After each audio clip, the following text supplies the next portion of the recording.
नमो भगवते वासुदेवाय। ओम नमो भगवते वासुदेवाय। ओम नमो भगवते वासुदेवाय। ओम अज्ञानतिमिरन्धस्य ज्ञानाञ्जन शलाकया चक्षुरुन्मीलितं येन तस्मै श्रीगुरुवे नमः। श्रीचैतन्यमनोभीष्टं स्थापितं येन भूतले स्वयं रूप कदा मह्यं ददाति स्वपदान्तिकं। वन्देऽहं श्रीगुरु श्रीयुतापदकमलं श्रीगुरुं वैष्णवांश्च श्रीरूपं साग्रजातां सहगना रघुनाथान्वितं सजीवं साद्वैतं सावधूतं परिजनसहिता कृष्णचैतन्यदेवं श्री राधा कृष्ण पादान सहगना ललिता श्री विशाखान्वितांश। नमो विष्णु पादाय कृष्ण पृष्ठाय भूतले श्रीमते भक्ति वेदांत स्वामिनिते नामिने। नमस्ते सरस्वते देवे गौरवाणी प्रचारणे निर्विशेष शून्यवादी पाश्चात्य देश तारिणे। वाञ्छाकल्पतरुभ्यश्च कृपा सिन्धुवैव च पतितानां पावनेभ्यो वैष्णवेभ्यो नमो नमः। नमो महावदानाय कृष्णप्रेमपदायते कृष्णाय कृष्णचैतन्य नामिने गौरीतसे नमः। हे कृष्णा करुणा सिंधु दीनबंधु जगतपते गोपेश गोपिका कांत राधा कांत नमस्तुते। ताप्त कांचन गौरांगी राधे वृंदावनेश्वरी वृषभानुसुते देवी प्रणमामि हरिप्रिये। जय हो श्री कृष्ण चैतन्य प्रभु नित्यानंद श्री अद्वैत गदाधर शिवासादि गौर भक्त वृंदा।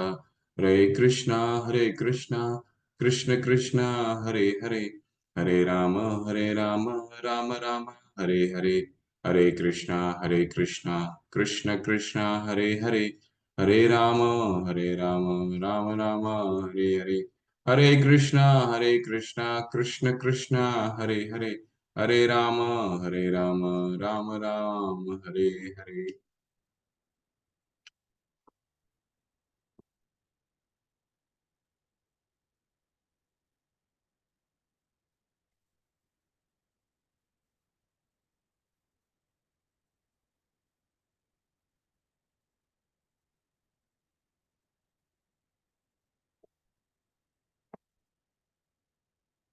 हम अपने श्लोका को उच्चारण कर लेते हैं। अन्यभिलाषिता शून्यं ज्ञानकर्मादनावृतम् अनुकूलेन कृष्णानुशीलनं भक्तिरुत्तमा। अन्यभिलाषिता शून्यं ज्ञानकर्मादनावृतम् अनुकूलेन कृष्णानुशीलनं भक्तिरुत्तमा। सर्वोपाधि विनिर्मुक्तं तत्परत्वेन निर्मलं ऋषिकेन ऋषिकेश सेवनं भक्तिरुच्यते। सर्व उपाधि विनिर्मुक्तं तत्परत्वेन निर्मलं ऋषिकेन ऋषिकेश सेवनं भक्तिरुच्यते। अतः श्रीकृष्ण नामादि न भवेद् ग्राह्यम् इन्द्रियः सेवोन्मुखे हि जिह्वादो स्वयं एव स्फुरत्यधः। अतः श्रीकृष्ण नामादि न भवेद् ग्राह्यम् इन्द्रियः सेवोन्मुखे हि जिह्वादो स्वयं एव स्फुरत्यधः। अनाशक्त्य विषयान् यथार्हम् उपयुञ्जतः निर्बन्ध कृष्ण संबंधे युक्तं वैराग्यमुच्यते। अनाशक्त्य विषयान् यथार्हम् उपयुञ्जतः निर्बन्ध कृष्ण संबंधे युक्तं वैराग्य उच्यते।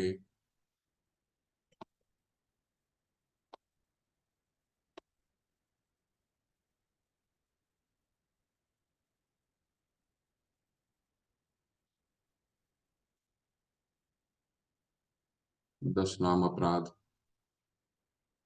पहला, भगवत नाम के प्रचार में संपूर्ण जीवन समर्पित करने वाले महाभागवतों की निंदा करना। दूसरा, शिव व ब्रह्मा आदि देवों के नाम को भगवान नाम के समान अथवा उनसे स्वतंत्र समझना। तीसरा, गुरु की अवज्ञा करना अथवा उन्हें साधारण मनुष्य समझना। वैदिक शास्त्रों का अथवा प्रमाणों का खंडन करना। हरे कृष्ण महामंत्र को वे कृष्ण महामंत्र के जप की महिमा को काल्पनिक समझना। पवित्र भगवान नाम में अर्थवाद का आरोप करना। सातवां है नाम के बल पर पाप करना। आठवां है हरे कृष्ण महामंत्र के जप को वेदों में वर्णित एक शुभ सकाम कर्म कांड के समान समझना। नवा अपराध है अश्रद्धालु व्यक्ति को हरिनाम की महिमा का उपदेश देना। और 10वां, भगवत नाम के जप में पूर्ण विश्वास ना होना और इसकी इतनी अगाध महिमा श्रवण करने पर भी भौतिक आसक्ति बनाए रखना। भगवत नाम के जप करते समय पूर्ण रूप से सावधान न रहना भी अपराध है और सभी अपराधों का जड़ है। अतएव सभी वैष्णवों को सावधानी पूर्वक जप करना चाहिए ताकि जीवन का अंतिम गंतव्य शीघ्र अतिशीघ्र प्राप्त हो सके। और जीवन का अंतिम गंतव्य है कृष्ण प्रेम। जीवन का अंतिम गंतव्य है कृष्ण प्रेम। जीवन का अंतिम गंतव्य है कृष्ण प्रेम। हरे कृष्णा। आ, हम लोग अपना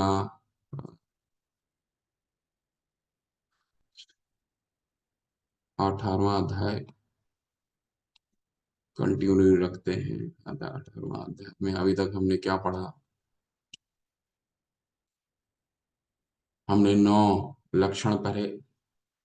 भाव प्रकट होने के पहले भाव 17वें अध्याय में हमने भाव के बारे में पढ़ा। भाव क्या होता है? जो स्वयं स्फूर्ति अदह स्वयं स्फूर्ति, हम वेदी साधना भक्ति या रागानुगा भक्ति करते करते जो स्वयं भाव उत्पन्न होता है, जो स्वयं भगवान के प्रति भाव उत्पन्न होता है, उसे उसके कुछ लक्षण के बारे में हमने कल पढ़ा। 9 लक्षण थे। क्या क्या लक्षण है? निरंतर भगवान की वो कीर्तन करता है, ठीक है, अब निष्क्रिय नहीं बैठना चाहता, पहला। दूसरा, गंभीर सहनशील रहता है।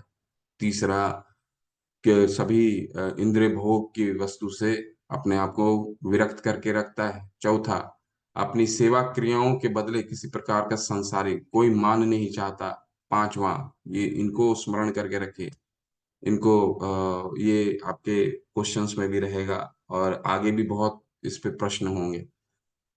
उसे सदा सदा दृढ़ आशा रहती है कि कृष्ण मुझ पर अवश्य कृपा करेंगे। तो इस पर हमने काफी कल चर्चा भी की थी, ठीक है। भगवान पे दृढ़ विश्वास होता है। व्यवसाय आत्मिका बुद्धि एक ही है कुरु नंदना। उनको विश्वास है कि भगवान पे अगर व्यवसाय आत्मिका एक जगह दृढ़ करके अपनी बुद्धि को रखेंगे तो बहुशाखा हिनंता बुद्धियो व्यवसाय न, बहुत ज्यादा शाखाओं में बुद्धि को विभक्त करने की आवश्यकता नहीं। ठीक। सदा श्रद्धा भाव से। छठा, भगवत सेवा के लिए उत्कंठित रहता है, हमेशा सेवा करने के लिए उत्कंठित रहता है। सातवां है कि नाम कीर्तन में उसकी सजा सदा रुचि बनी रहती है। आठवां है निरंतर भगवान के दिव्य गुणगान में आसक्त रहता है, ठीक है। तो कई हमने श्लोक भी कल पढ़ा। भगवान के निरंतर चिंतन करता है, सततम कीर्तन करता है, ठीक है। मत चित्ता मदगत प्राणाम बुद्धयंत परस्परम, आपस में बातें करता है भगवान के बारे में। भक्तों से आप आपस में भगवान के बारे में ही चर्चा करता है और उस चर्चा करते करते ही तुष्यंती चैरमंतीरा, आनंदित रहता है। और अंतिम क्या हमने देखा? मथुरा वृंदावन द्वारका आदि भगवान की लीला स्थलों के वास में सदा प्रीति रखता है। तो हमने कल महाभागवत हमारे आचार्य का एक उदाहरण के रूप में देखा कि किस तरह भगवान आयंदर प्रभु जो वृंदावन धाम को ही एक भगवान भगवान के रूप में पूजते थे, उनके एक एक वृक्ष को पूजते थे, ठीक है। तो उनका कुटीर वृंदावन आप जब भी जाएं तो आइंदर प्रभु के कुटीर में, राधा बलराम मंदिर में ही उनका कुटीर है, उस कुटीर में आप उनका दर्शन कर सकते हैं।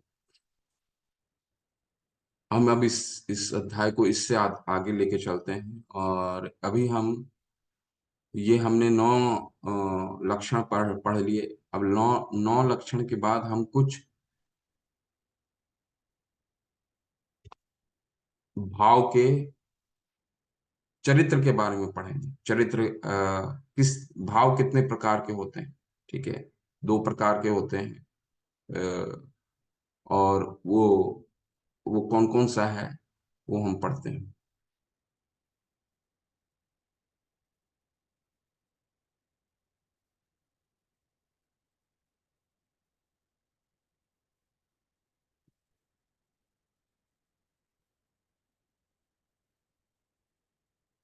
हम्म,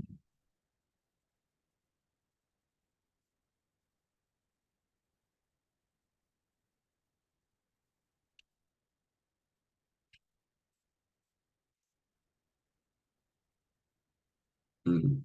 तो कल हमने क्या पढ़ा था? सबसे अंतिम वृंदावन धाम का हमने उदाहरण के रूप में देखा था। वृंदावन धाम में किस तरह भगवान का भक्त हमारे आचार्य हमें सिखाते हैं कि धाम को किस तरह भगवान के धाम और भगवान में अभिन्न है, दोनों अभिन्न है। वो भगवान धाम के रूप में ही प्रकट होते हैं। तो धाम की आराधना करने से भगवान की रति हो जाती है। ठीक है, ऐसा हमारे आचार्य हमें सिखाते हैं। ठीक है, तो इसके बाद फिर हम यहाँ से पढ़ते हैं, परंतु बहुत से निराशावादी हो गया। ठीक है, तो अब हम लोग इसमें हैंड रेस कर सकते हैं। अनुराग विश्वकर्मा प्रभु क्या बोलना चाह रहे हैं? हरे कृष्ण। जी प्रभु, हरे कृष्ण। हरे कृष्णा प्रभु जी, पढ़ने के लिए हंड्रेड की। हाँ ठीक। पढ़िए प्रभु, ये जहाँ से मार्किंग किया वहां से थोड़ा पढ़िए। श्री कृष्ण की लीला स्मरण में ऐसी रति वास्तव में कृष्ण रति ही है। परंतु बहुत से ऐसे निर्विशेषवादी और योगी हैं जो बाह्य रूप से भक्ति तो करते हैं, पर उसके द्वारा अंत में भगवान में लीन हो जाना चाहते हैं। कदाचित वे श्री कृष्ण के लीला स्थलों को जाने संबंधी शुद्ध भक्तों में भाव का अनुकरण भी करते पाए जाते हैं, फिर भी उनकी क्रियाओं को रति नहीं माना जा सकता है, क्योंकि वे यह सब केवल सायुज्य मुक्ति के लिए करते हैं। जी, हरे कृष्ण हरे। प्रभु, धन्यवाद। इसको रति आभास बोला जाता है, रत्याभास। ठीक है, इसको इसको नोट कर लीजिए, रत्याभास। रत्याभास का क्या मतलब हो गया? रति का आभास।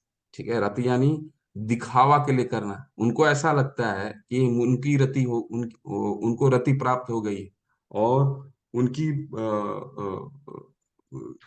उनको क्या, लेकिन वो क्या करना चाहते हैं? निर्विशेषवादी हो गया, या फिर हमने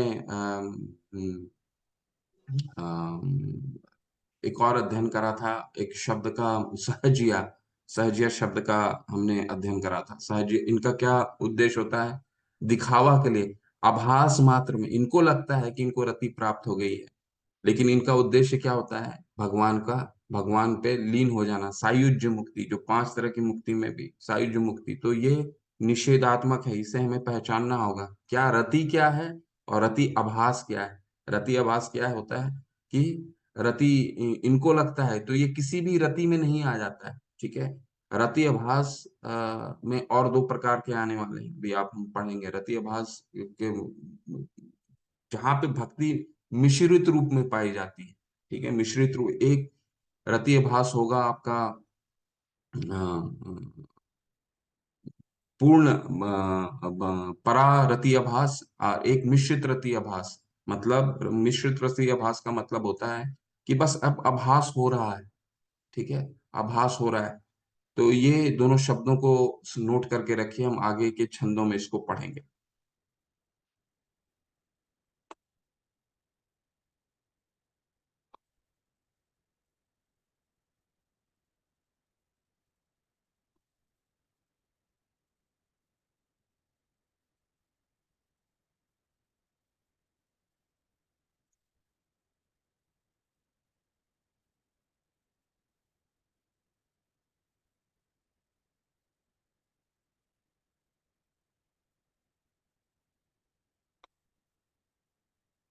हरे कृष्ण। प्रीति का अच्छया माता, अनम्यूट हरे करके कृष्ण प्रभु जी, दंड प्रणाम। पहुंच। शील रूप गोस्वामी कहते हैं कि श्री कृष्ण के लिए शुद्ध भक्तों में प्रकट होने वाली रति कमियों और ज्ञानियों के हृदय में सिद्ध नहीं हो सकती। वास्तव में शुद्ध कृष्ण भावना में होने वाली ये रति बड़ी दुर्लभ है।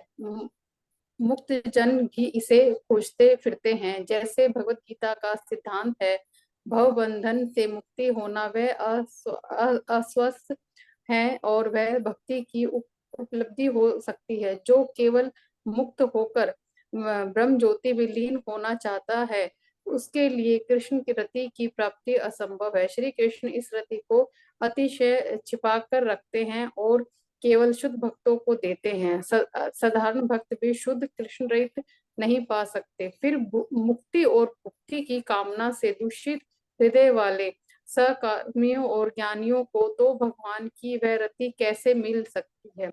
बहुत से हरे कृष्ण हरे कृष्ण। माता, धन्यवाद धन्यवाद धन्यवाद।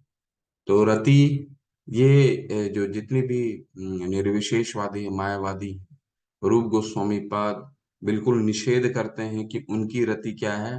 वो रति है ही नहीं, किसी तरह की रति है ही नहीं, क्योंकि रति सामान्य भगवान रति जो है वो बहुत दुष्कर है। समान भक्ति में भगवान मिश्रित भक्तों को भी रति नहीं देते, केवल शुद्ध भक्तों को ही देते हैं। आगे इसका पढ़ेंगे और कई उदाहरण भी हम देखेंगे। ठीक है, तो रति सामान्य नहीं है। हमें लग सकता है कि सामने वाले को रति हो रही। ठीक है, तो जितने भी मायावादी पंथ हैं, इसीलिए चैतन्य महाप्रभु मायावादी और निर्विशेषवादी के प्रति बहुत ही ज्यादा कट्टर हुआ करते थे, और उनको एक सर्प को दूध पिलाने के जैसा उनको बताते कि एक निर्विशेषवादी क्या है, एक सर्प जैसा है। ठीक है, वो एक अ,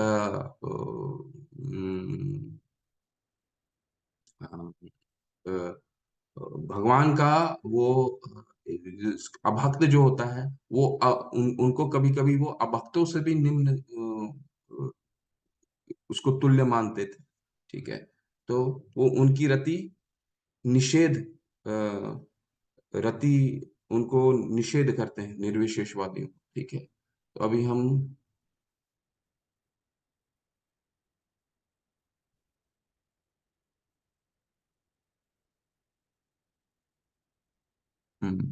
देखिए, इसमें बहुत सुंदर इनका एक उदाहरण दिया हुआ है, ये आप पढ़ सकते हैं। इसके बाद हम फिर रति आभास में जाएंगे। डॉक्टर राखी माता, हरे कृष्ण माता, प्लीज अनम्यूट करके पढ़िए प्रभु हरे माता। कृष्ण प्रभु जी। ऐसे भक्त कहलाने वाले अनेक लोग हैं जो कृष्ण की अष्टकालिक लीला का बनावटी चिंतन करते हैं।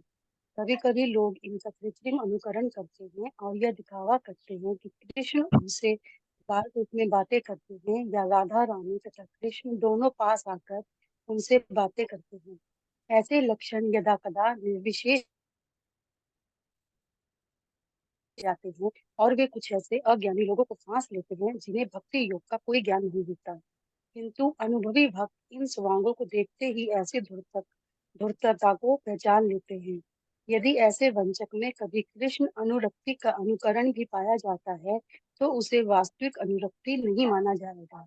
किंतु इतना ही कहा जा सकता है कि वंचक की ऐसी अनुरक्ति से आशा हो जाती है कि अंततः वह शुद्ध भक्ति का पद प्राप्त कर सकता है। हरे हरे कृष्ण, कृष्ण। हरे कृष्ण। तो वो शुद्ध भक्ति नहीं है। इसकी बिल्कुल जो निर्विशेषवादी को भगवान रूप गोस्वामी पाद उनके ये भक्ति को बिल्कुल रति नहीं मानते। ठीक है, कह रहे हैं वो रति है ही नहीं। ज्ञान और कर्म से भी उनको निम्न मानते। ठीक है, अब हम आते हैं, रति के दो भेद होते हैं। रति रति दो तरीके की रति पाई जाती है। वो कौन कौन सी रति है? रत्याभास और परारति। ठीक है, इसको नोट करके रखिए। रत्याभास क्या है? अभी हमने रति क्या नहीं है वो पढ़ लिया, अब रत्याभास और परारति पढ़ते हैं। रत्याभास किसको कहते हैं, मैं संक्षेप में बता देता हूँ। रत्याभास का मतलब होता है वो कि अभी जैसे मैंने आपको बताया था, रति का आभास हो रहा है, तो उसमें भक्त का अभी भौतिक आसक्ति बनी रहता, भौतिक आसक्ति उसका बना रहता है। ठीक है, इंद्रिय तृप्ति भोग करने की इच्छा बनी रहती है, और साथ ही साथ भगवान की भक्ति भी करता रहता है। आभास हो रहा है, रति का आभास हो रहा है, तो उसमें कर्म भी मिश्रित है, ज्ञान भी मिश्रित है, और भक्ति। देखिए, भक्ति के बहुत सारा तीन तरीके की होती है। कर्म रूपी भक्ति, ज्ञान रूपी भक्ति, मिश्रित रूपी, ज्ञान मिश्रित रूपी, और अंततः एक भक्त में तीनों गुण पाए जाते हैं। लेकिन किसी की मात्रा जैसे जैसे जैसे कर्म की मात्रा कम होती जाती है या ज्ञान की मात्रा कम होती जाती है, वैसी शुद्ध भक्ति की जो मात्रा है वो बढ़ती जाती है, और जितना बढ़ेगा वो अंततः परारति। परारति का मतलब पूर्ण। ठीक है, तो ये दोनों बिंदु को आप स्मरण करके रखिए। ठीक, पढ़िए रति आभास का कोई आप पढ़ सकते हैं, हैंड रेज कीजिए। विमला माता जी, हरे कृष्ण माता, आप पढ़िए माता। हरे कृष्ण प्रभु जी, सादर प्रणाम। दंडवत प्रणाम। हरे कृष्ण। यदि कोई विधि भक्ति के आचरण अथवा सद्गुरु के मार्गदर्शन के बिना ऐसी अनुकृति रति दिखाए तो उसे रत्याभास कहते हैं। कभी कभी लोग के अभिलाषी को भी देवा भगवान नाम के कीर्तन परायण शुद्ध भक्तों के सत्संग का अवसर मिलता है। भगवान की कृपा से ऐसा व्यक्ति भी कीर्तन में सम्मिलित हो सकता है। तब शुद्ध भक्तों के हृदयाकाश में स्थित भाव चंद्रिका की छाया उस पर भी पड़ती है तथा शुद्ध भक्तों के प्रभाव से उसमें कुतूहलमयी चंचल रति की छाया सी उदित होती है। जब इस प्रत्याभास से संपूर्ण प्राकृत दुख दूर हो जाते हैं तो उसे थोड़ा प्रभु ऊपर करिए ना, तो उसे परारति कहते हैं। हरे बस कृष्ण। बस, हरे कृष्ण, धन्यवाद माता। रति आभास में दो तरीके की रति आभास का भी दो तरीके का रति। पहला रति क्या है? रति आभास का पहला रति उन्होंने क्या बताया है?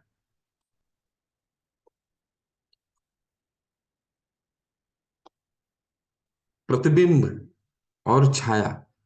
प्रतिबिंब रति और छाया रति। प्रतिबिंब रति का क्या मतलब है? अभी जो भगवान का भक्त, कनिष्ठ भक्तों का जो कार्य है, कनिष्ठ भक्त अभी साधना भक्ति शुरू भी कर रहा है, 16 माला करना शुरू किया है, मंगल आरती करना शुरू किया है, तो और शास्त्रों का अध्ययन करना शुरू किया है, धीरे धीरे धीरे बढ़ रहा है आगे, तो वो उस समय भी भाव प्रकट हो सकते हैं, रति उत्पन्न हो सकती है, लेकिन उसकी मात्रा बिल्कुल प्रतिबिंब के रूप में होती है, यानी कि मिरर। ठीक है। और जैसे जैसे वो अपनी साधना भक्ति में जैसे जैसे वो दृढ़ रहता है, उसका वो प्रतिबिंब क्या है? छाया के रूप में प्रतिबिंबित होते जाती है। तो दो तरीके की रत्याभास रति भी दो तरीके की है। एक प्रतिबिंब, दूसरा छाया। प्रतिबिंब कैसा है? शुरुआत भगवान का भक्त करता है, भगवान साधना भक्ति के जो अपने आचार्यों का फॉर्मूला दिया है वो शुरुआत करता है, तो शुरू शुरू में जो भाव उत्पन्न होते हैं उससे कहते हैं प्रतिबिंब। और वही जब परिपक्व होने लग जाता है, ठीक है, ये साधना भक्ति करते करते उसकी परिपक्वता आने लग जाती है, तो उसे प्रतिबिंबित कहा जाता है। ठीक, छाया कहा जाता है। ठीक। चलिए ये पैराग्राफ पढ़िए थोड़ा सा।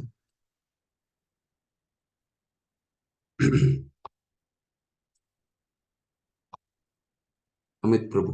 हरे कृष्ण। हरे कृष्ण अमित हरे प्रभु। कृष्ण प्रभु। हरे हरे कृष्ण। कृष्ण प्रभु जी, हरे दंडवत कृष्ण। प्रणाम। दंडवत प्रणाम। उपरोक्त रत्याभास अथवा परारति का उदय शुद्ध भक्तों के संगत अथवा वृंदावन मथुरा आदि तीर्थ स्थानों की यात्रा से हुआ करता है। जो भाग्यवान इस कृष्ण रति को पाकर शुद्ध भक्तों के संग में भक्ति साधन करता है, वह भी शुद्ध भक्ति कर सकता है। निष्कर्ष यह है कि परारति इतनी शक्तिशाली है कि यदि किसी साधारण मनुष्य को इसका आभास भी हो तो वह शुद्ध भक्तों के संग में संसिद्धि लाभ कर सकता है। शुद्ध भक्तों के संगत रूपी पर्याप्त प्रसाद के बिना श्री कृष्ण के लिए ऐसी रति अथवा भाव का उदय नहीं हो सकता। हरे कृष्ण। हरे कृष्ण। तो जैसे हमने पढ़ा कि ये शुद्ध भक्तों के संग में धीरे धीरे धीरे धीरे उसकी रति का जब परिपक्व होने लग जाता है, मेच्योर होने लग जाता है, तो उससे क्या कहते हैं, वो फिर छाया के रूप में हो जाता है, परारति हो जाता है। ठीक है, उसकी रति और बढ़ने लग जाती है। लेकिन इसमें कुछ निषेध भी है। ठीक है, निषेध क्या है? उसका पतन भी हो सकता है। क्या, कैसे पतन हो सकता है? ये बहुत जरूरी है हमें पढ़ना, और इसको बार बार पढ़ना जरूरी है।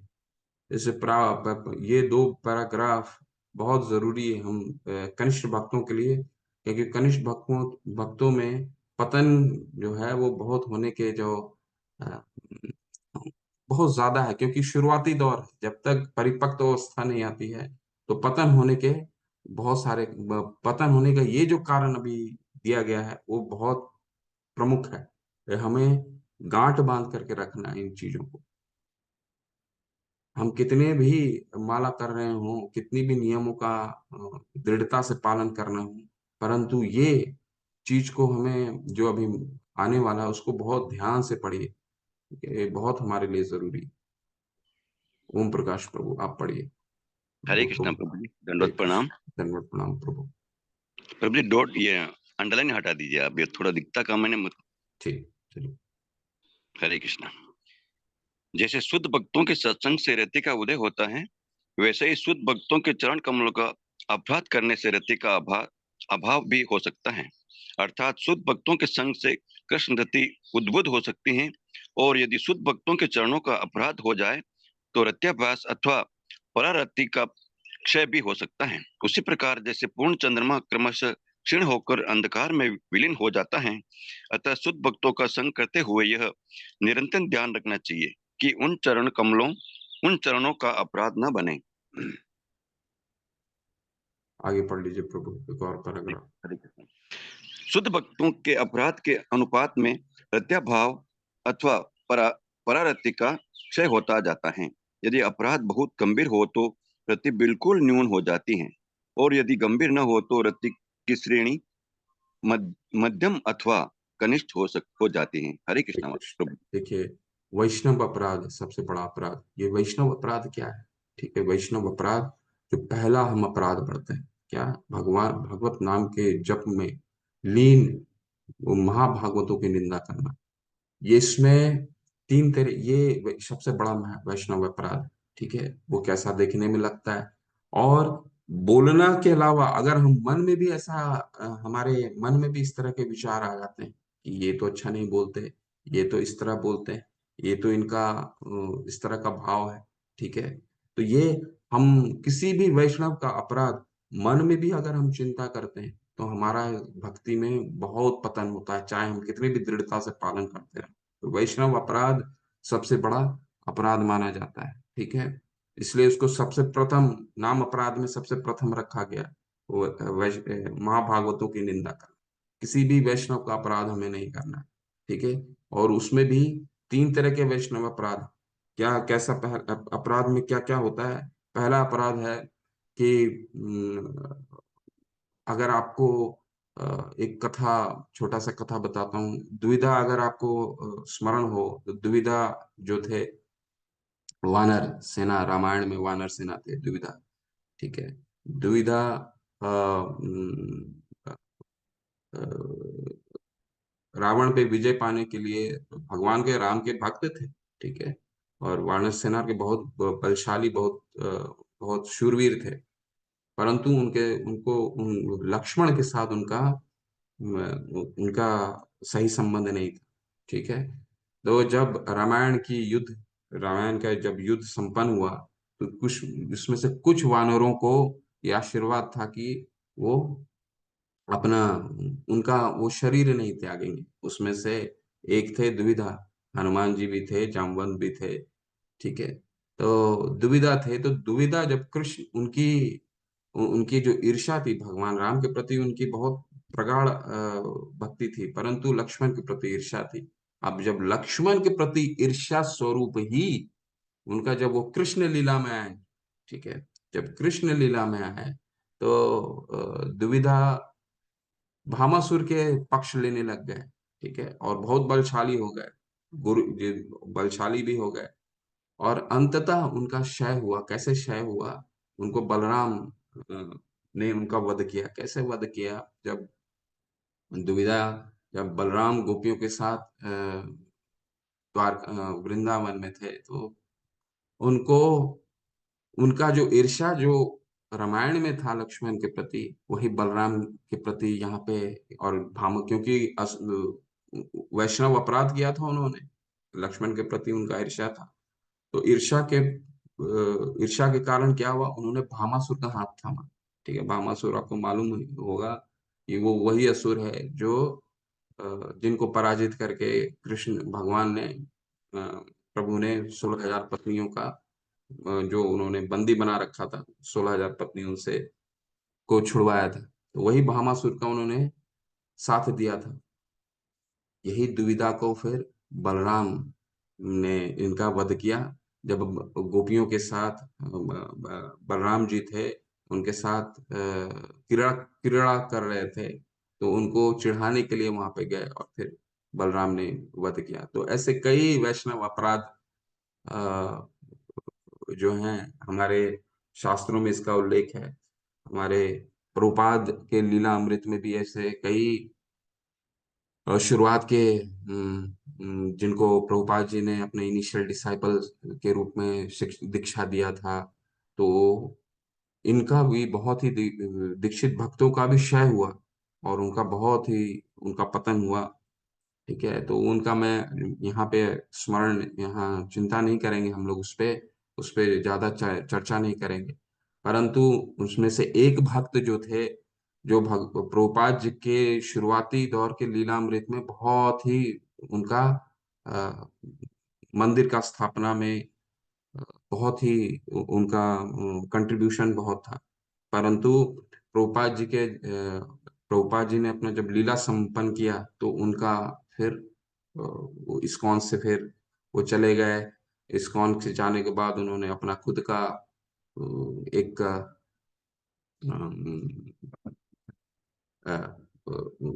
क्रिश्चियनिटी को लेकर के उन्होंने अपने खुद का स्थापित किया, और अंततः उनका अ, उनके साथ बहुत ही दुर्व्यवहार हुआ उनका।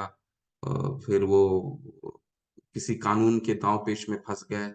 तो कहने का तात्पर्य ये है कि वैष्णव अपराध किसी भी तरीके से, चाहे वो प्रत्यक्ष हो या अप्रत्यक्ष हो, अप्रत्यक्ष का मतलब है कि मन में भी हमें वैष्णव अपराध नहीं करना है किसी के प्रति। हमें किसी भी भक्त के प्रति हमें मन में भी किसी तरह का द्वेष या ईर्ष्या की भावना नहीं लेके आना। तो ये हमारे सबसे निषेध है, इस चीज को हमें गांठ बांध लेना है। इसलिए 10 नाम अपराध हमें सिर्फ पढ़ना नहीं है, उसके जीवन में व्यवहारिक रूप से उसको अ, हमें उसको उतारना है। ठीक है, और इसमें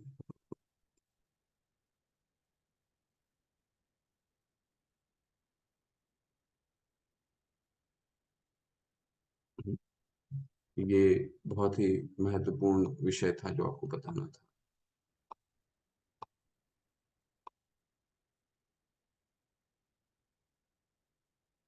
ये एक महत्वपूर्ण विषय है जो इस पैराग्राफ को कोई पढ़ना चाहते हैं तो पढ़ सकते हैं। इसके बाद हम अगले अध्याय में जाएंगे। हरे कृष्ण। वंदना माता जी, पढ़िए प्लीज अनम्यूट करके। हरे कृष्ण प्रभु जी, दंडवत प्रणाम। हरे कृष्ण। दंडवत माता जी। अ, यदि कोई व्यक्ति मोक्ष के नियमों में या ब्रह्म ज्योति में तल्लीन होने में लिप्त रहता है, तो उसके भाव क्रमशः छाया तथा परा अनुरक्ति में परिणत हो जाते हैं। अन्यथा वे अहंग्रहोपासना का रूप धारण कर लेते हैं। ये अहंग्रहोपासना उस जीव की ओर संकेत करती है जो अपने आप को परमेश्वर या ब्रह्म मानने लगता है और आध्यात्मिक अनुभूति प्रारंभ करता है। आत्मानुभूति की यह अवस्था अद्वैतवाद कहलाती है। अद्वैतवाद अपने को परब्रह्म से एकाकार मानता है और इस तरह उसके अनुसार अपने को ब्रह्म से पृथक न मानने के कारण अपनी पूजा करने में परम पूर्ण की पूजा हो जाती है। प्रभु जी आगे भी। माता जी, आपने पूरा प्रीवियस अनुच्छेद पढ़ दिया। वो अनुच्छेद हमने प्रभु जी एक्चुअली में मेरी बुक अलग है ना, इसमें पता नहीं लग रहा कि आप क्या ठीक ठीक ठीक है प्रभु जी, मैं यहाँ से पढ़ती हूँ। यहाँ से पढ़िएगा। जी प्रभु जी। कभी कभी ये देखा जाता है कि नव दीक्षित भक्त बड़े उत्साह से कीर्तन तथा नृत्य में भाग लेता है, किंतु उसके मन में ये भावना रहती है कि वह परम पूर्ण से एकाकार हो गया है। अद्वैतवाद की ये धारणा शुद्ध दिव्य भक्ति से पूर्णतया भिन्न है, किंतु यदि यह पाया जाए कि नियमों का पालन किए बिना कोई व्यक्ति उच्च स्तरीय भक्ति को प्राप्त कर चुका है, तो ये समझना चाहिए कि उसके पूर्व जन्म में यह भक्ति पद प्राप्त किया था। किसी न किसी कारण से क्षणिक रूप से इसमें व्यवधान आ गया था, जो संभवतः किसी भक्त के चरण कमलों पर किया गया अपराध था, और अब एक दूसरा सुअवसर मिलने पर यह भक्ति फिर से विकसित होने लगी है। निष्कर्ष यह निकला कि भक्ति में निरंतर प्रगति शुद्ध भक्तों की संगति से ही प्राप्त की जा सकती है। हरे कृष्ण। धन्यवाद माता। हरे कृष्ण बस प्रभु जी, थैंक यू प्रभु जी। हरे कृष्ण। ये निष्कर्ष है। कहने का तात्पर्य ये है कि वैष्णव अपराध में भी एक तो वैष्णव अपराध मैंने बताया जिसमें बिल्कुल रति जो है उस समाप्त हो जाती है, दुविधा जैसे उदाहरण के साथ हमने उसको देखा। और इसके बाद इसकी अगर इंटेंसिटी कम हो तो भक्ति का पतन तो होता ही है। ठीक है, पतन तो निश्चित है। वो इस पे इन चीजों पे डिपेंड करता है कि हम किस तरह से अपराध कर रहे हैं, कैसा अपराध है हमारा। ठीक है, तो हमारे भगवत गीता के 6 अध्याय में भी भगवान ने बताया है। भगवान हमारे को चांस जरूर देते हैं। ठीक है, ऐसा कहाँ भगवान ने 6 अध्याय में बताया? अगर किसी को स्मरण है तो हैंड रेज करके, हाथ ऊपर करके बताइए, 6 अध्याय में भगवान ने क्या बताया है कि भक्तों के साथ वो क्या करते हैं अगर किसी ने भक्ति की है और उनका भक्ति का पतन हो जाता है, क्षय हो जाता है, तो उनके साथ किस तरह का संबंध, उनके साथ भगवान का क्या। भगवान तो कृपालु है ना। ठीक है, सुहृदय सर्वभूतानाम, सुहृदय सर्वभूतानाम ज्ञात्वा माम शांति मृच्छति। तो फिर भी भगवान उनको दूसरा मौका देते हैं। दूसरा मौका में क्या देते हैं, क्या करते हैं भगवान? हैंड रेस करके बताइए। इतने हैंड रेस पढ़ने के लिए हैं या फिर वो बताने के लिए? कौन है?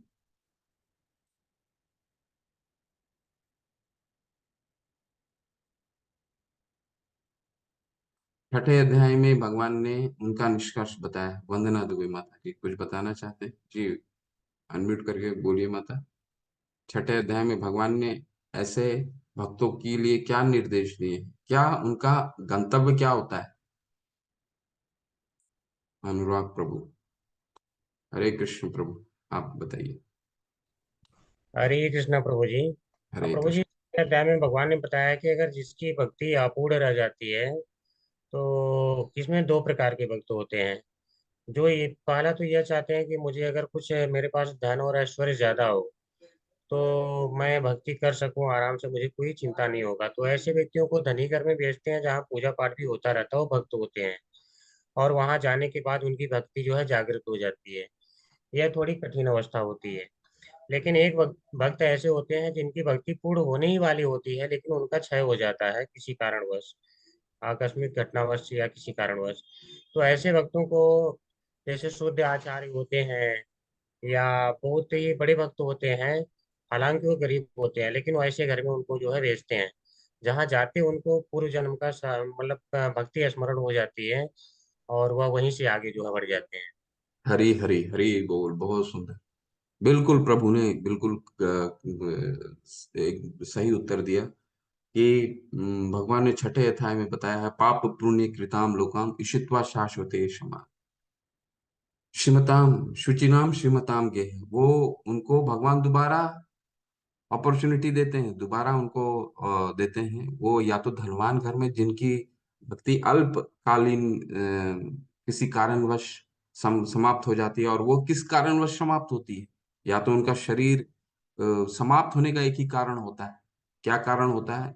भक्ति की अपूर्णता का सबसे बड़ा कारण है वैष्णव अपराध। ठीक है, किसी किसी न किसी तरह से अपराध किया उन्होंने और जिसके कारण उनका भक्ति का क्षय हो गया। ठीक है, तो एक वो जिनकी अल्पकालीन होती है और एक जो दीर्घकालीन होती है, जो बहुत साल तक भक्ति करते हैं। जो अल्पकालीन है उसके लिए क्या है? उनके लिए भगवान कहते हैं सुचिनाम श्रीमताम कहे, उनको धनवान घर में उनको दोबारा जन्म मिलता है। ठीक है, देखिए, भक्ति करने से ऊपर के लोगों को जाएंगे, ये तो तय है। ठीक है, हमने 16वें अध्याय में भी पढ़ा है कि उनका क्या गंतव्य होता है, ऊपर के लोगों को जाते हैं। जब ऊपर के लोगों को चले जाते हैं, इसके बाद क्या होता है वहां पे? उसके बाद क्षीणे पुण्य मर्तलोके विशन्ति, जब तक वहां पे रहते हैं, जब तक उनका पुण्य का बैंक बैलेंस रहता है, तब तक ऊपर की लोक में रहेंगे। और फिर नीचे क्या होगा? कितना, देखिए भगवान हमारे लिए कितना करते हैं। सुहृदय क्यों कहा गया भगवान? पहले तो ऊपर की लोक में भेजते हैं ऐसे लोगों को भी, ऊपर की लोग जाएंगे, इसके बाद वहां पर भी बैंक बैलेंस उनका खत्म हो जाता है, पुण्य का बैंक बैलेंस, पैसे का बैंक बैलेंस नहीं। तो उसके लिए 9वें अध्याय में क्या भगवान ने बोला है? पुण्य छीने पुण्य मर्तलोक के विशंति, फिर मर्तलोक में आ जाते हैं। और मर्तलोक में कहाँ आएंगे? मर्तलोक में शुचिनाम श्रीमताम, धनवान घर में आएंगे।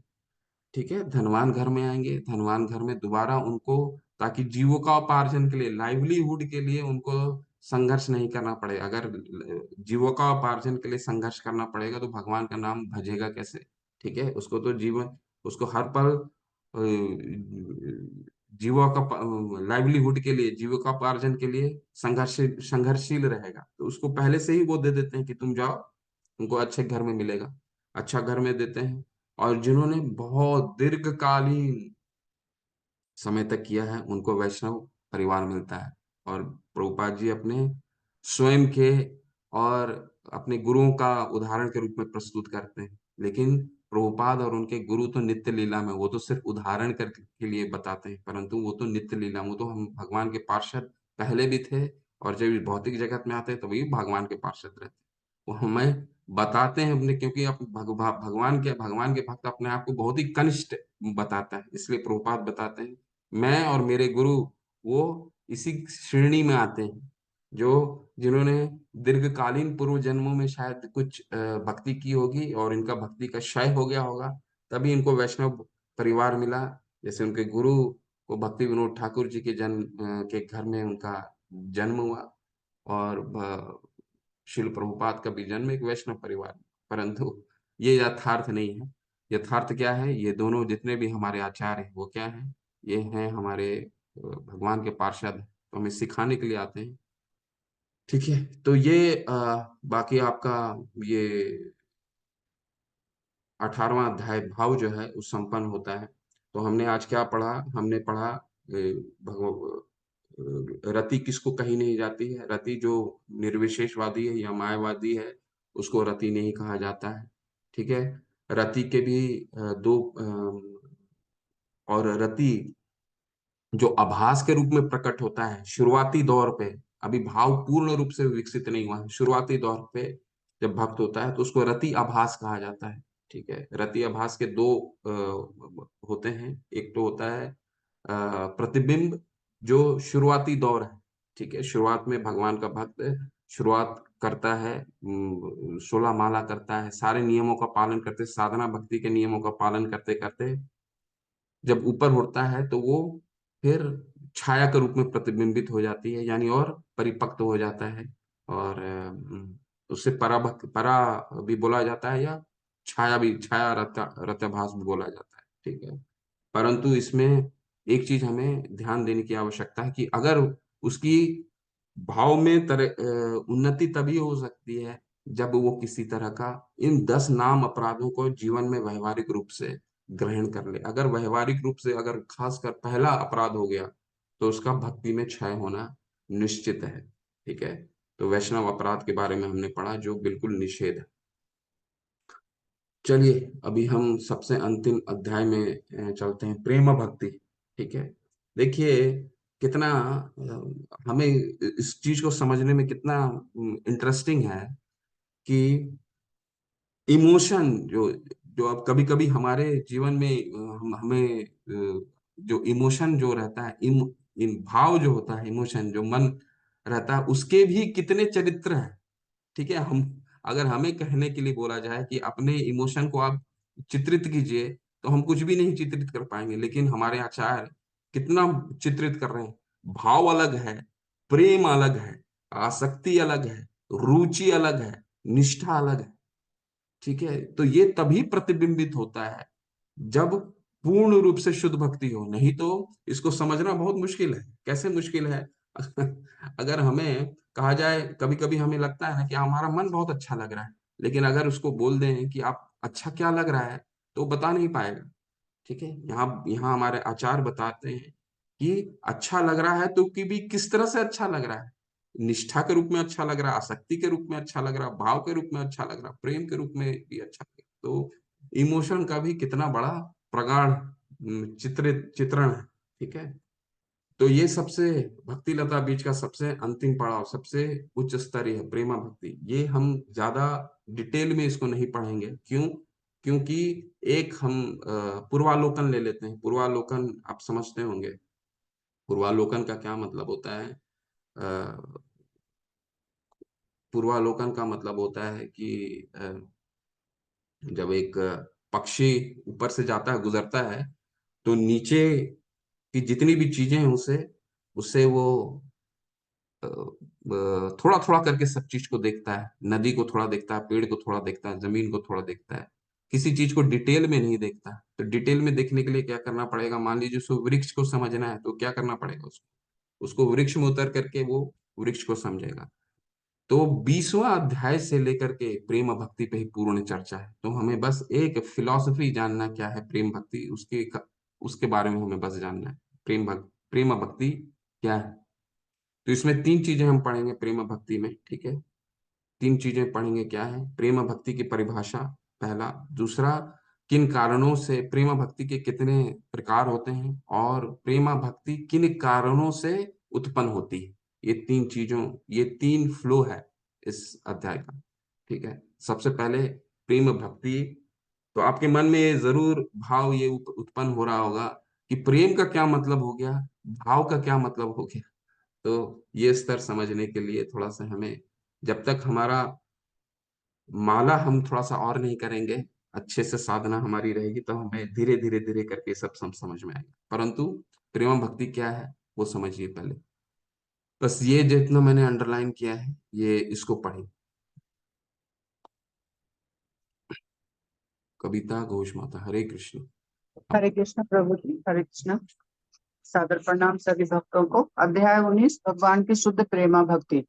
जब अपने विशेष संबंध में श्री कृष्ण की प्रीति का भाव अतिशय तीव्र हो जाता है तो उसे शुद्ध प्रेम कहते हैं। प्रारंभ में भक्त गुरु आज्ञा का अनुसार ऋषि भक्ति में तत्पर रहता है। फिर इस साधन के द्वारा संपूर्ण प्राकृतिक विकारों से पूर्ण शुद्ध हो जाने पर भक्ति में रुचि और आसक्ति का उदय होता है। यह रुचि और आसक्ति शनै शनै तीव्र होकर कालांतर में प्रेम का रूप धरती है। प्रेम शब्द का प्रयोग वास्तव में केवल भगवान के संबंध में ही हो सकता है। प्राकृत जगत में तो प्रेम का प्रश्न ही नहीं बनता। वहाँ जिसे भ्रम पूर्वक प्रेम समझा जाता है वह केवल काम है। प्रेम और काम में स्वर्ण और लोहे का सा भेद है। हरे कृष्ण प्रभु। हरे कृष्ण। तो प्रेम भक्ति की क्या परिभाषा कर रहे हैं? प्रेम भक्ति की परिभाषा है, जब ये भाव भक्ति के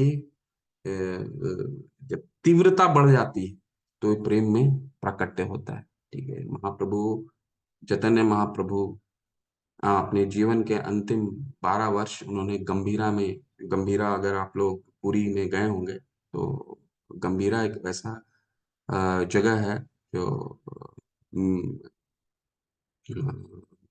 अंतिम के 12 वर्ष उन्होंने अ, अंतिम के 12 वर्ष उन्होंने वहीं व्यतीत किए थे, ठीक है। तो जिनको भी मौका लगता है वह जाइएगा वहां पे।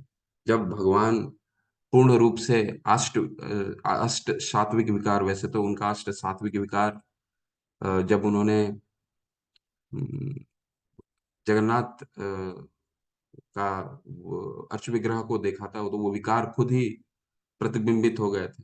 परंतु उन्होंने अंतिम के जो 12 वर्ष हैं वो उन्होंने भक्ति कैसे की जाए, उन्होंने उस गंभीरा छोटे से एक रूम में बिताया था। जब जब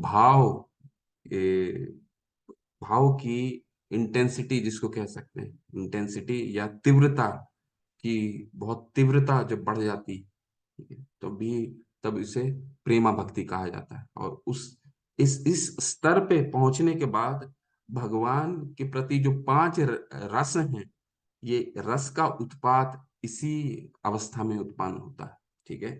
ठीक है, 5 रस कौन से हैं? जो माधुर्य रस, और खासकर प्रेमा भक्ति में ये सबसे प्रबल जो रहता है माधुर्य रस, साख्य रस और दास्य रस। ये पांचों रस के खासकर पहले जो 3 है वो बहुत ही अ, तीव्रता से उत्पन्न होता है, ठीक है। तो भाव और प्रेम में क्या फर्क हो गया? भाव भक्ति और प्रेम भक्ति में, जब भाव भक्ति तीव्र हो जाती है, ठीक है, तो इसे प्रेम भक्ति कहा जाता है। प्रेम भक्ति के 2 प्रकार होते हैं। कौन कौन से प्रकार होते हैं? 2 प्रकार। पहला प्रकार है भावोत, ठीक है। भावोत पढ़िए क्या है। हमारे आचार्यगण जब भगवान का रूप का वर्णन करते हैं, कौन सा है, माधवाचार्य ने क्या लिखा था, माधवाचार्य ने अपने गीत में क्या लिखा था कि भगवान की हंसी भी मधुर है, भगवान की चाल भी मधुर है, भगवान के हृदय भी मधुर है।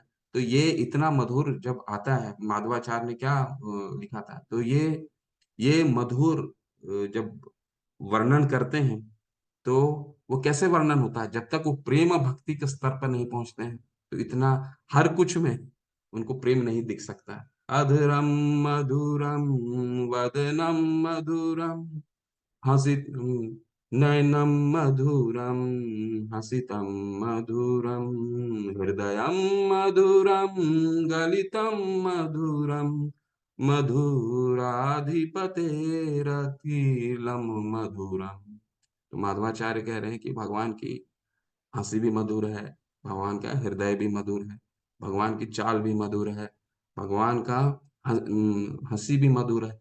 तो ये एक आचार्य हमें ये कब प्रकट होता है, ये तभी प्रकट होता है जब वो इस स्तर में पहुंचते हैं। ठीक है, तो इस स्तर में पहुंचने के भी दो प्रकार हैं, भावोत और दूसरा प्रदोत। भावोत का क्या मतलब है, भावोत में सारांश में समझा देता हूँ। भावोत का मतलब है जो श्री गुरु के साधना भक्ति करते हुए जो प्रेमा भक्ति के स्तर तक पहुंचता है उसको भावोत कहते हैं। और प्रदोत, प्रदोत का क्या मतलब है, भगवान का स्वतः कृपा। ठीक है, साधना भक्ति में जब एक भक्त चलता है, ठीक है, तो कई बार ऐसा उदाहरण देखने को मिलता है कि भगवान स्वयं उस पर कृपा बरसाते हैं। ठीक है, डायरेक्ट, और एक है इनडायरेक्ट। इनडायरेक्ट क्या है, साधना भक्ति को पकड़ के चलना और फिर वो भागवत का प्रेम के स्तर में उत्पन्न होता है। ठीक है, तो ये थोड़ा सा पढ़ लीजिए आप लोग, ये पैराग्राफ पढ़िए। सुधीर प्रभु, हरे कृष्ण प्रभु। हरे कृष्णा, दंडवत प्रणाम। सदगुरु के मार्गदर्शन में शास्त्रों में वर्णित विधि भक्ति करने मात्र से भावावस्थ्य प्रेम हो जाता है। विधि भक्ति से उत्पन्न भाव से हुई प्रेम भक्ति का उदाहरण श्रीमद् भागवतम 11.2.40 में इस प्रकार है। विधि भक्ति करते करते भक्त अपनी स्वाभाविक कृष्ण भावना को प्राप्त हो जाता है। नाम कीर्तन का अनुरागी एवं द्रवीभूत चित्त होकर वह कभी हंसता है, कभी रोने लगता है, कभी चिल्लाता है, कभी गाता है और कभी कभी लोक लज्जा के बिना उन्मत्त की भांति नाच उठता है। अरे अष्ट विकार, अष्ट सात्विक विकार उत्पन्न होते हैं। अष्ट सात्विक विकार वो शरीर के ऐसे लक्षण हैं जो 8 प्रकार से उत्पन्न होते हैं भक्तों में। ठीक है, तो सबसे अंतिम, सबसे 8वां विकार होता है प्रलय। ठीक है, प्रलय स्तंभ, मुझे ठीक से अभी उनके याद नहीं है, पर कोशिश करता हूँ। स्तंभ होता है, पहला होता है स्तंभ, जो भगवान के प्रेम को देख करके ही एक स्तंभ, जैसे स्तंभ जैसा होता है ना, पत्थर के माफिक खड़ा हो जाना, स्तंभ। ठीक है, की तरह खड़ा हो जाता है। ठीक है, फिर दूसरा होता है शरीर से पसीने निकलने लग जाते हैं, स्वतः ही शरीर से पसीने निकलने लग जाते हैं। ठीक है, फिर रोमांच, शरीर के जिसको कहते हैं शरीर के बाल खड़े हो जाते हैं। ठीक है, रोमांच, अश्रु। ठीक है, और प्रलय, प्रलय का सबसे अंतिम होता है प्रलय। ऐसे बहुत होते हैं। फिर शरीर पीला पड़ जाता है। ठीक है, भगवान महाप्रभु जब पहली बार उन्होंने देखा था, जगन्नाथ के विग्रह को देखा था, तो वहीं मूर्छित हो गए थे। तो उस अवस्था को क्या कहा जाता है, प्रलय। ठीक है, तो इस तरह के विकार पाए जाते हैं, इस तरह के शरीर में लक्षण पाए जाते हैं। तो भावोत क्या हो गया, पहला कि वो गुरु के मार्गदर्शन में इस अवस्था तक पहुंचता है। ठीक है, तो ये पहला हो गया। दूसरा है प्रदोत। प्रदोत का क्या मतलब है, भगवान की अशेष विशेष कृपा से उत्पन्न प्रेम, ऐसे कई उदाहरण हैं। भगवान के बहुत सारे उदाहरण हैं जो भगवान उन पे विशेष कृपा स्वयं करते हैं। ठीक है, मीरा, भगवान स्वयं उन्होंने उन पे विशेष कृपा किया। ठीक है, तो इसको पढ़िए, ये बहुत सुंदर है, भगवान के डायरेक्ट वाले में पढ़िए। कोई पढ़े प्रभु जी।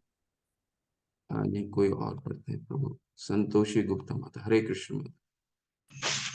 हरे कृष्ण प्रभु जी, सादर प्रणाम। धन्यवाद। भगवान की अशेष विशेष कृपा से उत्पन्न प्रेम। जब कोई प्रेम भाव सहित निरंतर भगवान के संग में रहता है तो यह समझना चाहिए कि अपनी अहति की विलक्षण कृपा से प्रेरित होकर भगवान ने स्वयं उसे इस अवस्था का दान किया है। ऐसी विलक्षण कृपा का उदाहरण श्रीमद् भागवत में है।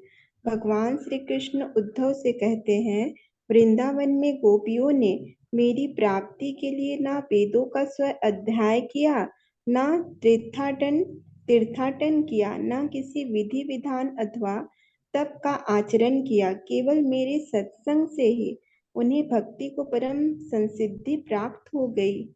हरे हरे हरे धन्यवाद कृष्ण। प्रभु। हरे कृष्ण। तो ये भगवान का अ, विशेष कृपा होता है। ठीक है, एक तो साधना भावत हो गया कि साधना भक्ति अपने गुरु के चरण कमल पकड़ के आगे निकलना, दूसरा भगवान की विशेष कृपा। ठीक है, और गोपियां उसकी उदाहरण हैं। उन्होंने उन्होंने यहाँ लिख रहे हैं ना, उन्होंने कोई तीर्थाटन नहीं किया, कोई शास्त्रों का अध्ययन नहीं, केवल भगवान के संग से उनका ये विशेष कृपा भगवान का मिला। ठीक है, ऐसे कई उदाहरण हैं। मीरा का दूसरा उदाहरण आता है। परंतु हमारे जो आचार्य सिखाते हैं, वो आचार्य क्या क्या जो जितने भी आचार्य हैं, उन्होंने क्या किया, उन्होंने भावोत का मार्ग अपनाया। क्यों? क्योंकि ये इसमें इसमें और भगवान की विशेष कृपा पे हम आश्रित नहीं रह सकते। भगवान अपनी कृपा कर भी सकते हैं और नहीं भी कर सकते। तो हमें हमारा सबसे सुरक्षित मार्ग कौन है? सुरक्षित मार्ग है गुरु का, गुरु के हाथ पकड़ के चलना। वो निश्चित ही लेकर के जाएंगे।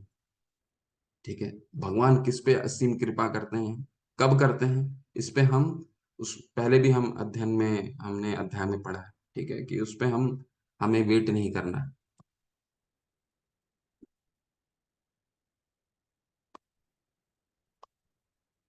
ठीक है, इसके भी ये पढ़ लीजिए, इनके भी दो प्रकार होते हैं। ठीक है, भगवान की जो विशेष कृपा होती है उसके भी दो प्रकार हैं। वो क्या क्या है वो पढ़ लीजिए। ठीक है, हैंड रेज कर सकते हैं। हिरण्मयी केशवी देवीदासी माता, हरे कृष्ण माता, अनम्यूट कर लीजिए माता, पढ़िए।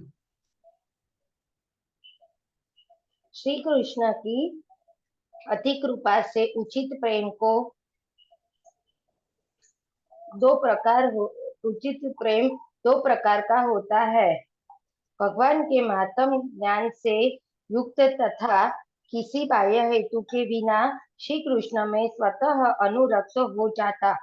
नारद पंचरात्र में कहा है कि यदि भगवान के महात्म ज्ञान के कारण भगवान में अतिशय स्नेह और अचल प्रेम हो जाए तो चार प्रकार की वैष्णव मुक्तियों, सालोक्य, सामीप्य, सारूप्य और साष्टी की प्राप्ति निश्चित है। हरे कृष्ण प्रभु जी। हरे कृष्ण हरे कृष्ण। तो भगवान की जो अनुरक्ति है वो, उसके भी दो जो असीम कृपा होती है उसमें भी, प्रदोष में भी दो प्रकार के होते हैं। एक तो भगवान के महात्म्य ज्ञान से, ठीक है, और बाह्य हेतु के बिना, यानी कि जो गोपियां जिनकी उदाहरण। ठीक है, तो इसमें भी दो होता है कि अनुरक्ति हो जाती। ठीक है, श्री महाप्रभु ने हमें कौन सा मार्ग दिखाया? महाप्रभु ने हमें पहला मार्ग दिखाया। कैसे? जब शिक्षाष्टकम, आप सबको स्मरण होगा, बहुत लोगों को आपको आता होगा, शिक्षाष्टकम 8 उन्होंने ये अष्टकम लिखे हैं, 8 श्लोका लिखे हैं। ये 8 श्लोका सभी शास्त्रों का सार है। ठीक है, इसको आप अच्छे से पढ़ेंगे तो सभी शास्त्र के रस छुपे हुए हैं उसमें। और ये उन्होंने गंभीरा में ही लिखा था। ठीक है, अपने स्वरूप दामोदर दास को उन्होंने बताया था, और राय रामानंद को उन्होंने ये शिक्षाष्टकम 8 बताया था। उसमें सातवां क्या बताते हैं, सातवां उन्होंने क्या बताया था, उन्होंने प्रेम को कैसे प्रकट किया था। युगायितम निमिषेण चक्षुषा प्रवाहिशायितम शून्यायितम जगत सर्वम गोविंद विरहेन में। गोविंद के विरह में मुझे युगायितम निमिषेन में, निमिषेन का क्या मतलब है, ये जो हमारे पलक होते हैं इसको निमिषेन कहा जाता है। ठीक है, ये जो पलक होते हैं निमिषेन होता है। तो निमिषेन यानी कि पलक झपकने और पलक खुलने को वो कह रहे हैं एक युग के बराबर लगता है। युगायितम निमेषेन चक्षुषा प्रवाहिशायितम शून्यायितम जगत सर्वं गोविंद विरहेन में। तो एक एक निमेषेन जो मतलब आ, सिर्फ पलक झपकना एक युग के बराबर लगता है। और ये युग शून्यायतम, और उस पलक झपकने के पल तक वो पूरा जगत मुझे शून्य के बराबर लगता है, कुछ नहीं दिखता है आपके बिना। तो ये इंटेंसिटी है, इसको प्रेमा भक्ति कहा जाता है। ठीक है, तो ये और उन्होंने पहला मार्ग हमें बताया कि महात्मा ज्ञान ज्ञान के द्वारा भगवान की प्रेमा अवस्था तक कैसे पहुंचा जाता है। ठीक। तो ये इंटेंसिटी को ही, ये तीव्रता को ही, कि एक सोचिए हमारे मन में ये कल्पना कभी बहुत ही मुश्किल है आना कि हम एक पलक झपकते हैं और पलक खोलते हैं, उसमें ही महाप्रभु कहते हैं कि ये युग के बराबर है, और इस दौरान ही पूरा जो जगत है वो शून्य के बराबर लगता है। ठीक है, तो ये दो प्रकार हैं, बाह्य हेतु के बिना और महात्मा ज्ञान से युक्त।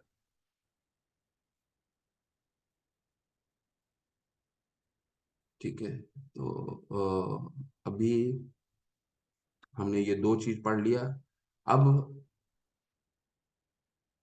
ये प्रेमा भक्ति आती कैसे, कैसे आता है। हमने प्रेमा भक्ति का क्या पढ़ा, सबसे पहला उसका परिभाषा पढ़ा। परिभाषा, प्रेमा भक्ति किसको कहते हैं। प्रेमा भक्ति भाव भक्ति की तीव्रता को जब वो तीव्र हो जाती है, हृदय हमारा नर्म हो जाता है, तो उसे प्रेमा भक्ति कहते हैं। प्रेमा भक्ति के भी दो प्रकार होते हैं, भावोत, प्रदोत। भावोत क्या होता है, जो शुद्ध भक्तों, भगवान के जो साधना भक्ति से जो हमें भाव प्रकट होता है, उस स्तर से हम जाते हैं, जो ये अभी हम जिसका पढ़ने वाले उसको कहते हैं भावोत। और भगवान की असीम कृपा, डायरेक्ट, भगवान डायरेक्ट उसमें इंटरवीन कर जाते हैं। ठीक है, तो उसको विशेष कृपा होती है, तो उसको वो दो तरीका प्रदोत बोला जाता है। ठीक है, और ये प्रेम भक्ति आती कैसे है, ये इसमें ये आप अब तक तो आपको पता चल गया होगा प्रेम भक्ति कैसे आती है। ठीक है, हम दो पैराग्राफ इसको पढ़ेंगे, इसके बाद उसको संपन्न करेंगे, और फिर चर्चा करेंगे कि आपने ये चीज कहाँ पढ़ी। मैं इस चीज का हमने एक बार और चर्चा किया है, इसको आप सोच के रखिए। गीता कुमारी माता, हरे कृष्ण। पढ़िए माता। हरे कृष्ण प्रभु जी। हरे कृष्ण, पढ़िए। यद्यपि यहाँ तक प्रेम प्राप्ति की नाना पद्धतियों का उल्लेख हो चुका है, श्री रूप गोस्वामी अब इस दिव्य अवस्था को पाने की सामान्य प्रक्रिया का वर्णन करते हैं। प्रेम भक्ति का प्रारंभ मूल रूप से श्रद्धा है। शुद्ध भक्ति के बहुत से संघ और सत्संग हैं। यदि कोई लेश मात्र श्रद्धा के साथ इन संघों का संग करने लगे तो शुद्ध भक्ति के मार्ग पर द्रुत गति से अग्रसर होगा। शुद्ध भक्त का प्रभाव इतना अतिशय होता है कि यदि कोई अल्प श्रद्धा से भी उसका संग करने आए तो भगवत गीता, श्रीमद् भागवत आदि प्रमाणिक शास्त्रों से भगवत कथा सुनने को मिलेगी। इस प्रकार अंतमयी भगवान की कृपा से उपरोक्त शास्त्रों में उसकी श्रद्धा दृढ़ होती जाएगी। शुद्ध भक्तों के सत्संग की यह पहली अवस्था है। फिर अधिक उन्नत और परिपक्व हो जाने पर शुद्ध भक्त के आश्रय में विधि भक्ति का आचरण करने के लिए वह स्वतः आत्मसमर्पण करके उन्हें गुरु बना लेता है। इसके बाद तीसरी अवस्था में गुरुदेव के मार्गदर्शन में वह विधि भक्ति का आचरण करता है और परिणाम स्वरूप संपूर्ण अनर्थों से मुक्त हो जाता है। अनर्थ निवृत्ति होने पर उसमें निष्ठा उत्पन्न होती है और फिर क्रमशः भक्ति में रुचि, आसक्ति, भाव तथा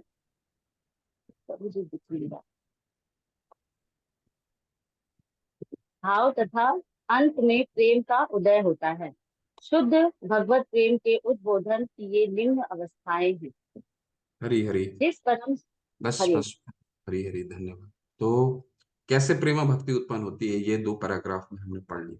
हमने इसका चर्चा, इसको आप सारांश में कोई अगर बताना चाहे, हमने इसका कहाँ अध्ययन करा है, ये किस चीज की चर्चा हो रही है, ये कब हमने इसको अध्ययन करा, और इस किस चीज की, ये प्रेम भक्ति कैसे प्रकट होता है, ये कॉज बताया है उन्होंने।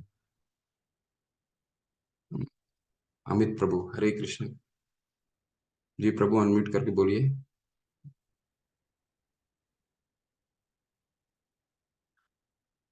अनुराग प्रभु, हरि हरि, हरे कृष्ण प्रभु। हरे कृष्णा प्रभु जी।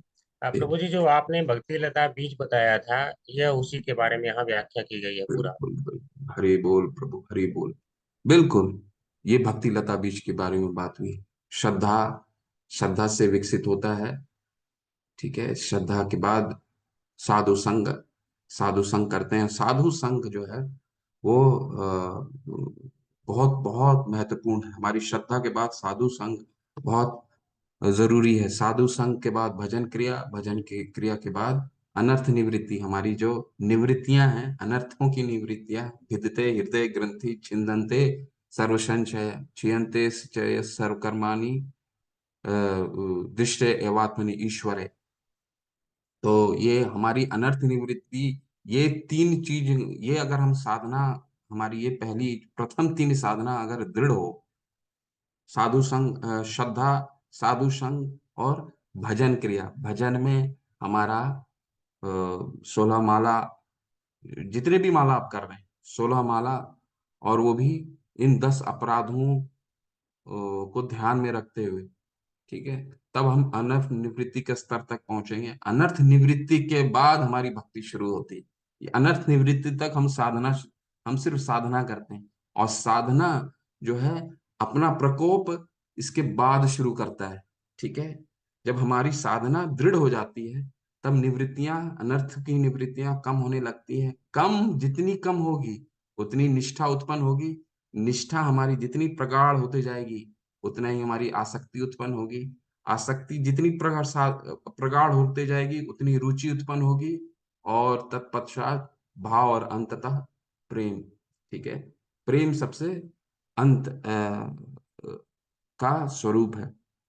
जब हमारे आचार्य क्या बताते हैं, आचार्य जब जैसे जो प्रेमा के स्तर में पहुंचने के बाद जितनी भी आपकी जितने भी भजन है, हमारे आचार्यों ने लिखा है, ये भजन कोई सामान्य भजन नहीं है। ये भजन क्या है, सभी शास्त्रों का सार है, और उनमें अपनी भावनाएं हैं। कैसे भावनाएं हैं, वो किसी में संप्राथमिकता है, कोई दैन्य भौतिका है, कोई लालसामयी है, पर ये प्रार्थनाएं जो हैं, ये प्रेम के स्तर में प्रार्थनाएं लिखी जाती हैं, ठीक है। कृष्णा प्रेममयी राधा, राधा प्रेममयो हरि, जीवने निधने नित्यम, राधा कृष्ण गतिर्ममा। कृष्णा गतिर्ममा, मेरा जीव गोस्वामी पाद कह रहे हैं कि मेरा जीवन का आश्रय ही है क्या, कृष्णा गतिर्ममा, आपके बिना मेरा जीवन का कोई उद्देश्य ही नहीं है। ये अवस्था तब प्राप्त होती है जब प्रेम का स्तर तक पहुंच जाता, और प्रेम का स्तर जो है वो सबसे परम स्तर है, सबसे चरम स्पर्श, सबसे परम, ठीक है। हरि हरि आपका ये ग्रंथ तो संपन्न होता है। श्री चैतन्य मनोभीष्टं स्थापितं येन भूतले स्वयं रूपः कदा मह्यं ददाति स्वपदान्तिकम्। तो ये जो प्रणाम मंत्र है, वो रूप गोस्वामी पाद का प्रणाम मंत्र है, जिसमें रूप गोस्वामी पाद हमें क्या समझाते हैं। रूप गोस्वामी पाद का प्रणाम मंत्र है, श्री चैतन्य मनोभीष्टं स्थापितं येन भूतले। मैं रूप गोस्वामी पाद के चरण कमलों में अपना प्रणाम प्रदान करता हूँ। वो रूप गोस्वामी पाद जो इस भौतिक जगत में चैतन्य महाप्रभु की शिक्षाओं को स्थापित, उनके जीवन के उद्देश्य को स्थापित करने, उनके जीवन को उद्देश्य को स्थापित किया। मैं उन रूप गोस्वामी पाद को प्रणाम करता हूँ। तो इस ग्रंथ के माध्यम से रूप गोस्वामी पाद चैतन्य महाप्रभु के मिशन को, उनके जीवन के उद्देश्य को उन्होंने स्थापित किया। इसीलिए ये प्रणाम मंत्र बहुत, जब भी हम कोई भी प्रणाम मंत्र करते हैं, उस प्रणाम मंत्र का उद्देश्य भी समझना हमारे लिए बहुत जरूरी है।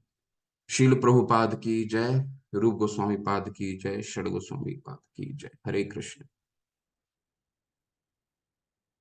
अगले सत्र से हम नए ग्रंथ का शुरू करेंगे।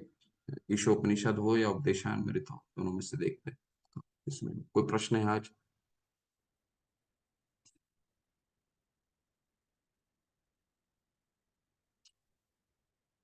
सबकी असाइनमेंट, आप लोगों की कोई असाइनमेंट में कोई दिक्कत है? ओम प्रकाश मनेरिया जी, ओम प्रकाश मनेरिया प्रभु, आप अनम्यूट करके हरे बोल कृष्णा सकते। प्रभु जी। हरे कृष्णा प्रभु, दंडवत प्रणाम। प्रभु जी, ये रति शब्द मैंने सेकंड बार सुना है, तो ये कौन सी रति है प्रभु जी? भगवान के प्रभु लिए जी, भाव जो हाँ है मैं उसको थोड़ा, रति कहते हैं, उसको रति कहते हैं, भाव उसको रति। अच्छा, ठीक है। हाँ प्रभु जी, मैं एक रति गति तो भाव का वो, दूसरा हाँ हाँ शब्द हाँ, है, भाव का दूसरा पर्यायवाची शब्द है रति। अच्छा, ठीक है। पर्यायवाची शब्द है। हरे कृष्णा प्रभु जी, ठीक है ठीक है जी प्रभु जी। कविता घोष माता, अनम्यूट कीजिए प्रभु माता। हरे कृष्ण प्रभु जी, भावत्व और प्रदत्त एक बार। प्रदत्त मीन्स भगवान की असीम कृपा, एंड भावत्व मतलब क्या बताए? भावोत्थ का मतलब होता है कि हम अपने गुरु गुरु जो हमारे साधना भक्ति है, उनके नियमों का पालन करते हुए हम आगे जब बढ़ते हैं तो उसे भावोत्थ कहा जाता है। अब प्रदोत्थ क्या होता है? जो भगवान की असीम विशेष कृपा होती है। जैसे गोपियों का उदाहरण आता है कि गोपियां क्या किया है उन्होंने, उन्होंने कोई किसी तरह का शास्त्र का अध्ययन नहीं किया, कोई तीर्थाटन नहीं किया, कोई वैदिक भक्ति के नियमों का पालन नहीं किया। उनको भगवान के सिर्फ उनके संग मात्र से उनको ये प्रेमा भक्ति प्राप्त हुई। तो ये भगवान की असीम कृपा है, वो डायरेक्ट देते हैं बिना किसी साधना भक्ति के नियमों के पालन करते हुए। और जो भावोत है, वो साधना भक्ति के नियम पालन करते करते ये सीढ़ी दर सीढ़ी, बीज दर बीज, जो नौ नौ जो हमने भक्ति लता बीज पढ़ा है, वो क्या है? वो साधना भक्ति के वो सारे बीज हैं। ठीक है। ठीक है माता। इसमें और कोई प्रश्न है, समझना चाहते हैं कुछ?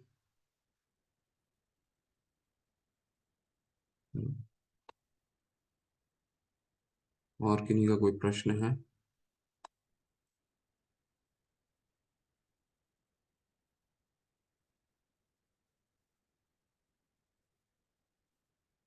चलिए, ठीक है, चलते हैं। वांछा कल्पतरुभ्यश्च कृपा सिंधुभ्येव च पतितानां पावनेभ्यो वैष्णवे भयो नमो नमः। अनंत कोटि वैष्णव वृंद की जय, श्रील प्रभुपाद की जय, रूप गोस्वामी पाद की जय, षड गोस्वामी की जय, पंच तत्व की जय। हरे कृष्ण सभी को।